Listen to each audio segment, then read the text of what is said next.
My brother just told his business partners I work IT support fixing computer problems. What he doesn't know is I'm a CIA paramilitary operations officer who spent 5 years running covert missions in hostile territories, and the agency just activated me for an emergency asset extraction in a country we're not supposed to be operating in. Subscribe to our mission stories for women who operate in the shadows while their families think they fix printers. My name is Nicole Chen. I'm 34 years old. Central Intelligence Agency, Special Activities Center, Paramilitary Operations Officer. Right now I'm sitting at a high-end steakhouse in Manhattan. My younger brother Jason is hosting a business dinner, impressing potential investors for his tech startup. There are 8 people at this table. Venture capitalists, tech executives, all wealthy, all successful. Jason just introduced me to them. This is my older sister, Nicole. She works in IT, tech support, fixes computers when they break. Nothing fancy, but she's good at it. Everyone smiled politely. The tech support girl. How quaint. I sipped my wine, said nothing, because in exactly 3 minutes my encrypted CIA phone is going to vibrate.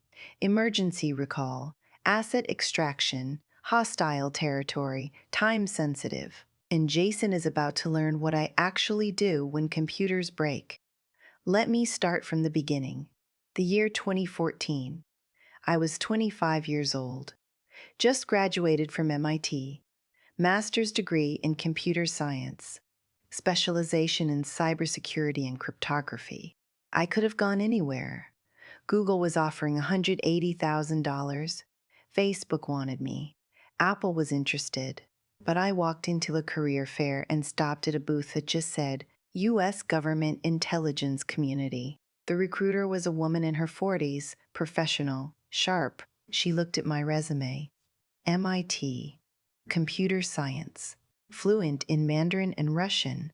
Interesting. I speak 4 languages actually. English, Mandarin, Russian, and Arabic. She looked up. Have you ever considered intelligence work? Like the CIA? Among others. Your skill set is valuable. Cybersecurity, languages, technical expertise. We're always looking for talented people. What would I do? That depends on your clearance, your training, and your aptitude. But with your background, cyber operations, technical intelligence, possibly more. More? She slid me a card. If you're interested, apply. The process takes about a year. Most people wash out, but if you make it, it's the most important work you'll ever do. I took the card, applied that night. The vetting process was insane. Background investigation that went back to elementary school. They interviewed everyone I'd ever known, teachers, professors, roommates, ex-boyfriends. They polygraphed me 5 times. They reviewed every email I'd ever sent, every social media post, every trip I'd ever taken. 9 months later, I got the call. You've been granted top secret SCI clearance. Report to CIA headquarters for orientation. My family's reaction was mixed. When I told them at dinner, my parents were confused. The CIA? My father said. Nicole, you have job offers making almost $200,000. Why would you work for the government? Because it matters. You can make money matter too. It's not about money, Dad.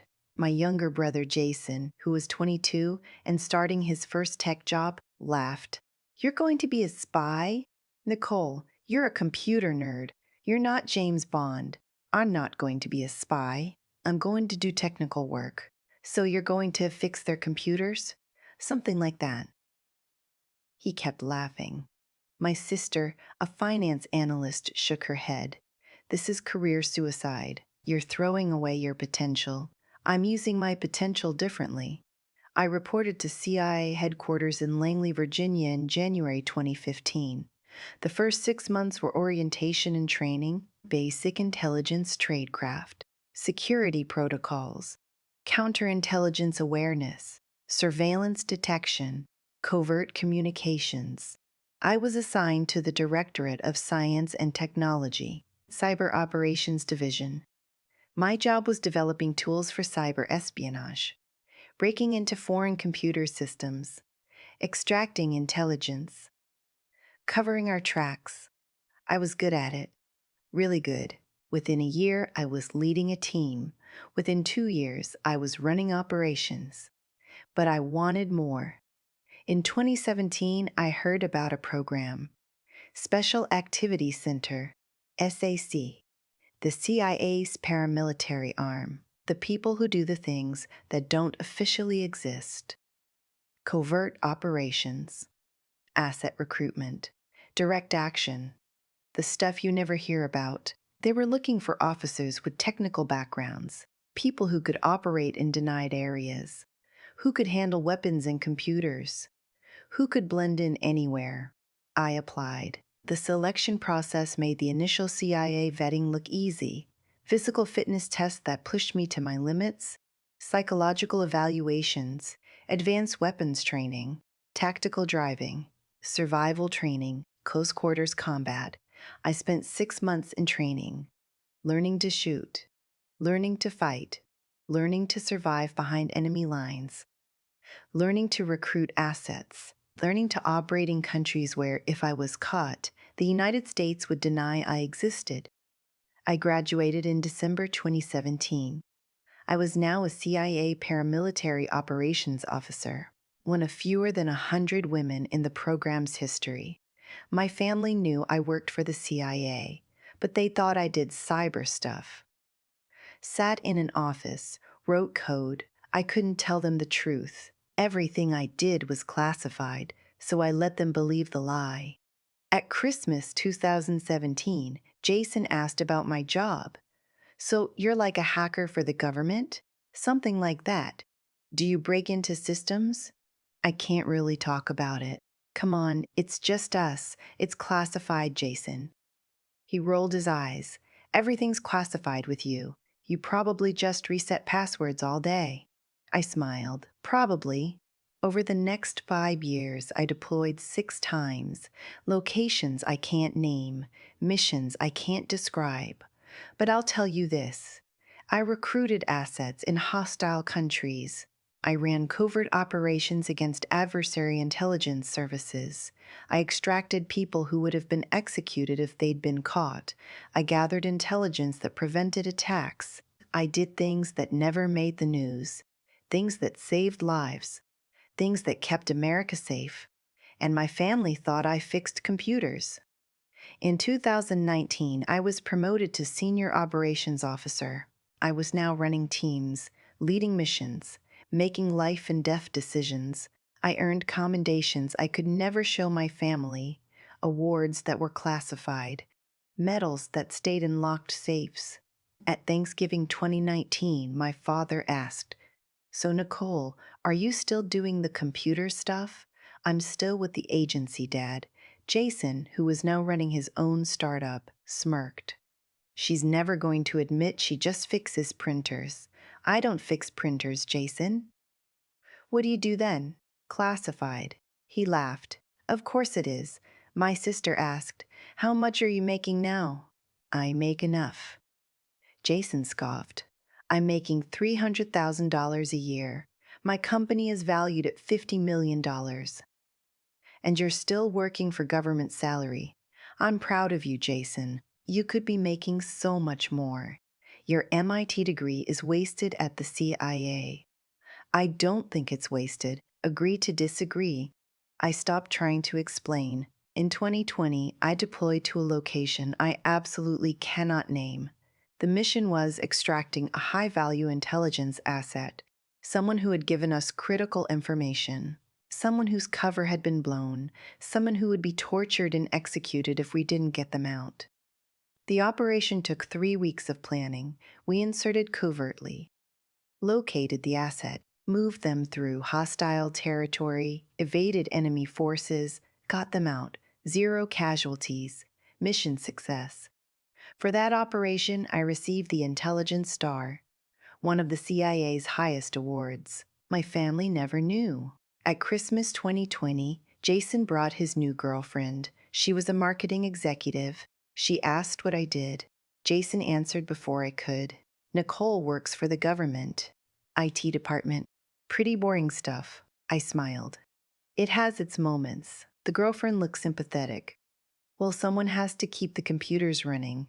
Exactly, Jason said. In 2021, I was selected for advanced training, high-risk asset operations, working in the most dangerous environments, places where discovery meant death.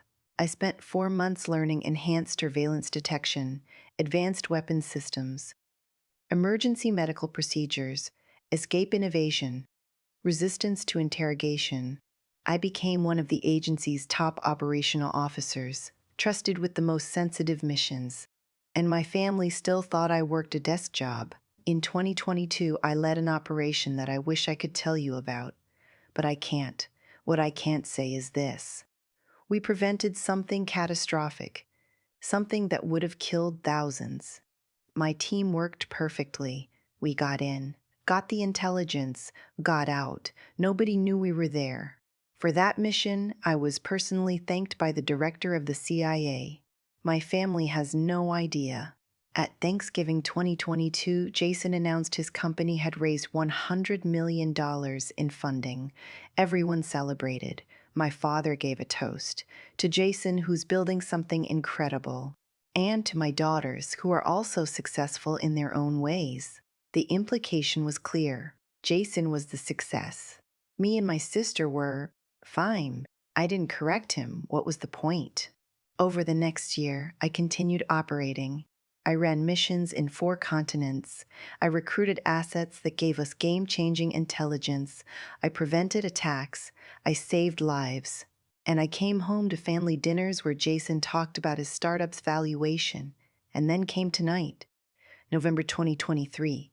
Jason invited me to a business dinner. He was pitching his company to major investors. He wanted family there. For optics.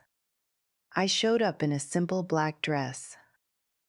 The restaurant was expensive, the kind of place where entrees cost $80. The investors were impressive. Venture capital partners, tech CEOs, all wealthy, all connected. Jason introduced me. This is my older sister, Nicole. She works for the government, IT support, keeps the computers running. One of the investors smiled. Government work. That's admirable. Not as lucrative as private sector, but important. I nodded. Someone has to do it. Jason continued. Nicole went to MIT, actually. Top of her class. Could have worked anywhere. But she chose government service. The implication was clear. Poor Nicole. Made the wrong choice. Settled for less. I sipped my wine. Let them think what they wanted. Then my phone vibrated. Once, twice, 3 times. That pattern meant one thing. Emergency recall. Priority Alpha. I excused myself. Walked outside. Called the operations center. Officer Chen. Chen, this is the ops center. We have a situation. Asset in imminent danger. Location Alpha 7. Extraction required within 12 hours. You're primary on the team. I looked back at the restaurant. Through the window, I could see Jason laughing with his investors. When do you need me? Briefing at headquarters in 90 minutes. Wheels up at 0400. I'll be there. Copy. One more thing. Yes, director wants you leading this. He specified you personally. Understood. I hung up, walked back to the table. Jason was in the middle of his pitch. And that's why we believe our platform will revolutionize the industry. The investors were nodding. I sat down. Jason glanced at me. Everything okay? I have to leave. What? Now? Nicole, this is important. I have an emergency. Work emergency? Can't someone else handle it? No. One of the investors spoke up. Computer emergency at this hour. I looked at him. Something like that. Jason frowned. Nicole, this is a critical meeting. Can't it wait? No, Jason, it can't. He looked embarrassed. Sorry, gentlemen, my sister has work obligations. I stood up. Jason followed me outside. What the hell, Nicole? I needed you here. And I have a job, Jason. Fixing computers? I looked at him. Is that really what you think I do? What else would you be doing? My phone rang. I answered. Chen. Officer Chen, this is Director Morrison. I stood straighter. The director of the CIA, calling me personally. Sir, I understand you've been briefed on the situation. This is our highest priority. This asset has given us critical intelligence on a developing threat. If we lose them, we lose everything. I need you to bring them home. Yes, sir. You're the best we have for this. That's why I'm sending you. I won't let you down, sir. I know you won't. Good luck, Oracle 6. He hung up. I looked at Jason. I have to go. Who was that? Classified. Nicole, Jason, I'm sorry, but I have to leave now. For a computer emergency. Sure. For a computer emergency. Sure. For a computer emergency.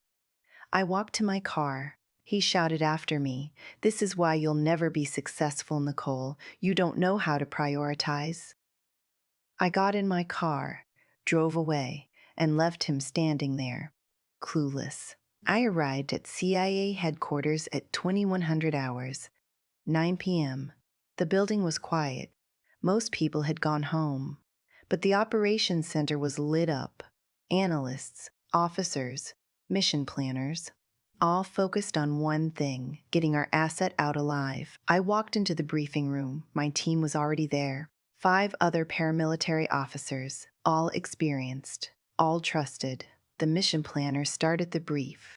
All right, listen up. Asset designation Romeo 7, location Eastern Europe, exact country is need to know.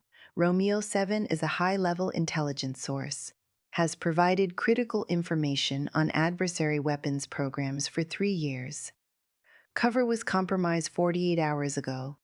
Hostile intelligence service is actively hunting Romeo 7. We have a 12-hour window before they locate and eliminate the asset. He pulled up satellite imagery. This is Romeo 7's last known location, a safe house in the city. We've lost contact as of 6 hours ago. We don't know if the safe house is still secure. How do we extract? I asked. Covert insertion via commercial air. You'll enter the country as tourists. Different flights, different identities. Rendezvous in country. Locate Romeo 7. Move them to the extraction point. Exfil by small aircraft from an airfield here. He pointed to the map. Risks? Significant. Hostile intelligence service has the city locked down. Checkpoints. Surveillance. If they identify you, you will be arrested. And since you're operating without diplomatic cover, we cannot officially help you. I looked at my team. They knew what that meant. If we got caught, we were on our own. We reviewed the plan for 2 hours. Routes, contingencies, communication protocols, emergency extraction options. At 2300 hours, we dispersed to prepare. I went to the armory, drew my weapons, Glock 19 handgun, suppressor, extra magazines, covert communications gear, fake passport, cover documents, everything I needed to be someone else. At Sir 200 hours, we assembled for final checks.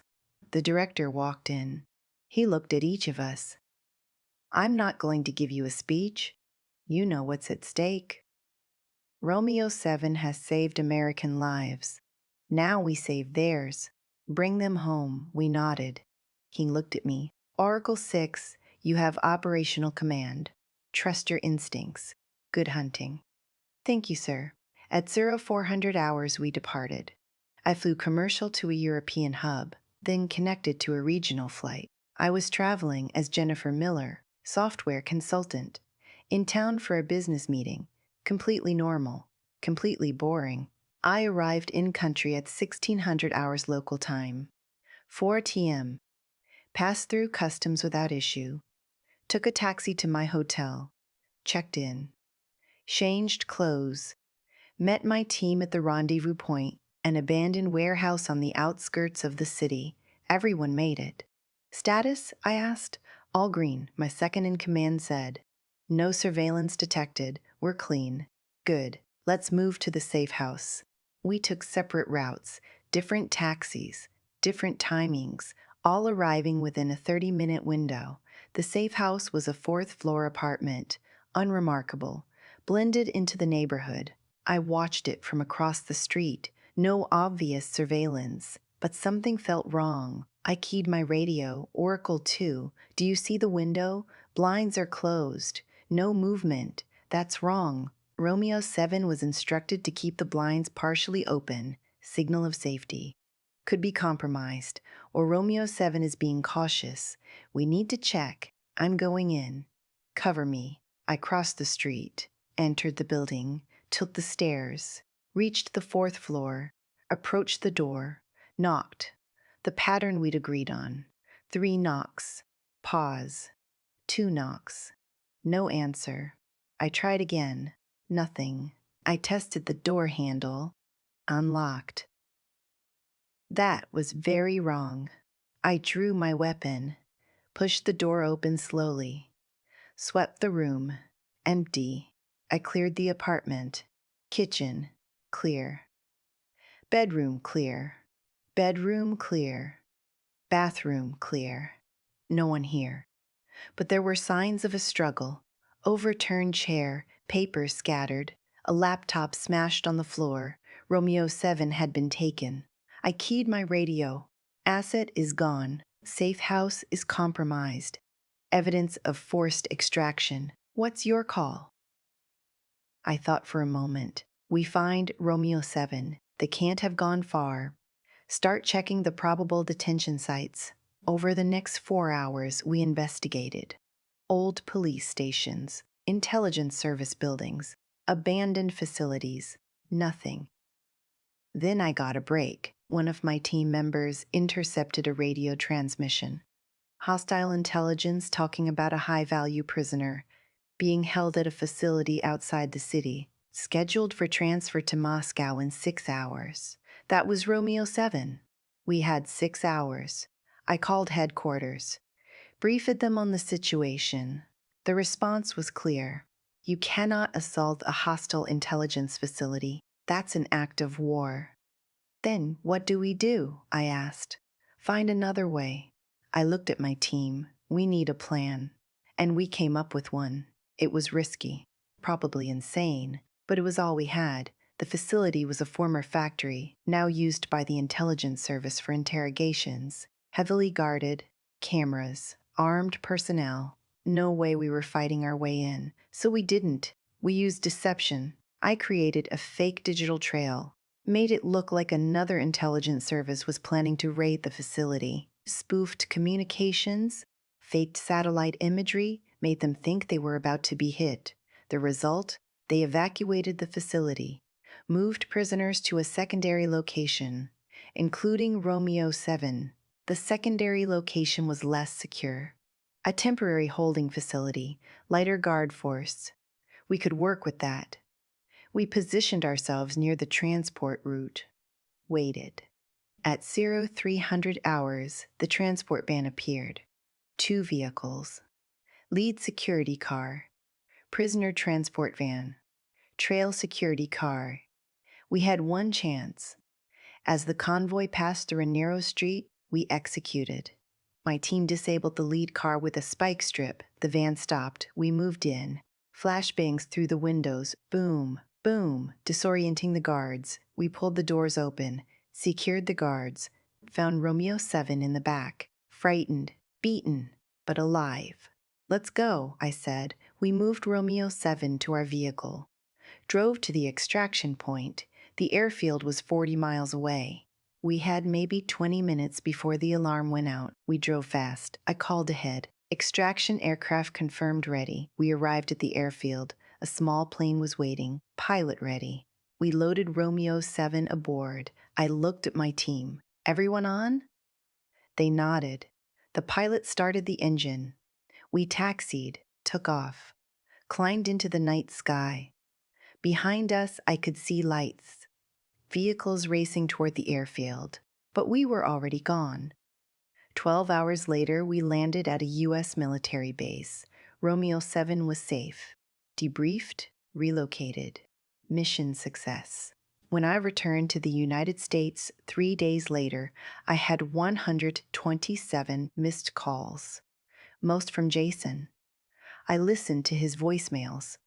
The first few were angry. "Nicole, you embarrassed me in front of investors. Call me back." Then they turned worried. "Nicole, where are you? No one's heard from you in 3 days." Then desperate. "Nicole, Mom and Dad are freaking out.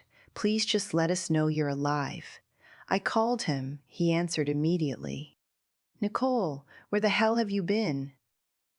"Working for 3 days without contacting anyone. I told you. Work emergency. What kind of work emergency requires you to disappear for 3 days?" "The classified kind." He was quiet for a moment. "Nicole, what do you actually do?" "I can't tell you that, Jason." "Bull. You owe me an explanation. You humiliated me." "I saved someone's life, Jason." "I'm sorry that wasn't convenient for your business meeting. What are you talking about?" I hung up. 2 days later, I was summoned to the director's office. He stood when I entered. "Oracle 6, outstanding work. Romeo 7 is safe. The intelligence they provided since extraction has already prevented a potential attack." "Just doing my job, sir." "You did more than your job. You led a covert extraction in hostile territory with zero backup and no diplomatic cover. That takes exceptional skill and courage." "Thank you, sir." He handed me a folder. "This is your commendation. It's classified, of course, but I wanted you to know that what you did matters." "I appreciate that, sir." "One more thing." "Yes?" "Your family. They've been calling the main switchboard, trying to find out where you are." "I can handle them, sir." "I'm sure you can, but it might be time to give them something. Not the truth, but something closer to it." "I'll consider that, sir." That weekend, my parents invited me to dinner. Jason was there. My sister. Everyone looked concerned. "Nicole," my mother said, "we've been so worried. You disappeared for 3 days. I had a work trip." Jason scoffed. "A work trip? You didn't tell anyone. You didn't answer your phone." "I couldn't." "Why not? What kind of IT work requires you to go dark for 3 days?" I looked at them, at my family, who had no idea who I was, what I did, what I risked. "I don't work IT support," I said quietly. "What?" my father said. "I don't fix computers. I never have." "Then what do you do?" Jason demanded. "I work for the Central Intelligence Agency. I'm a paramilitary operations officer. I run covert operations in hostile countries. I recruit intelligence assets. I extract people from situations where they would otherwise be killed." And 3 days ago, I led a team into a denied area and brought someone home who has intelligence that will save American lives. The room was silent. Jason stared at me. You're CIA?" "Yes." "Like actual CIA? Not just computer stuff?" "Actual CIA. Paramilitary. Special Activities Center." My mother looked faint. "You're a spy? I'm an operations officer. Is it dangerous?" "Extremely." My father stood up. "Why didn't you tell us?" "Because everything I do is classified. I couldn't tell you. And honestly, you never really wanted to know." Jason's voice was quiet. "All this time we thought you were wasting my MIT degree." "I know. You've said it many times." "Nicole, I'm so sorry." I looked at him. "The next time you introduce me to someone, maybe just say I work for the government. Leave it at that." He nodded. "Yeah." "Okay." 6 months later, I received the Intelligence Star. The ceremony was classified, held in a secure facility. Only agency personnel attended. The director pinned the medal on my chest. "For extraordinary heroism in the performance of outstanding services." My family wasn't there. They couldn't be, but that night I went to dinner with them. Jason had questions. Can you tell us anything about what you do? Some things. Within limits. Have you been to dangerous places? Yes. Have you been shot at? Yes. Have you killed anyone? I paused. I can't answer that, Jason. He nodded. I understand. My father spoke up. I owe you an apology, Nicole. I spent years dismissing your career, comparing you to Jason, making you feel less than. It's okay, Dad. No, it's not. You're doing work that matters, work that protects all of us, and I'm proud of you. I felt tears threaten. Thank you. My mother reached across the table, squeezed my hand. Please be careful. I will, Mom. 1 month later, Jason's startup had another investor event. He invited me. I wasn't sure I should go, but I did. This time, when he introduced me, he said something different. This is my sister, Nicole. She works for the government. I can't tell you what she does, but I can tell you she's the bravest person I know. The investors nodded respectfully. One of them, a former military officer, looked at me closely. CIA? I smiled. I can neither confirm nor deny. He smiled back. Understood. Thank you for your service. Today, my family knows I work for the CIA. They don't know the details. They can't. But they know it's important. They know it's dangerous. And they're proud. Jason tells people his sister is in intelligence. My parents brag to their friends. And when I disappear for days or weeks, they understand. I don't need their approval. I never did. But I won't lie. It feels good to finally be seen, not as the IT support girl, but as the intelligence officer, the operator, the woman who works in the shadows to keep the light on. Subscribe to her mission stories for tales of women who operate in darkness while their families live in the light. You are not alone. Your service matters. And one day, they'll see you too.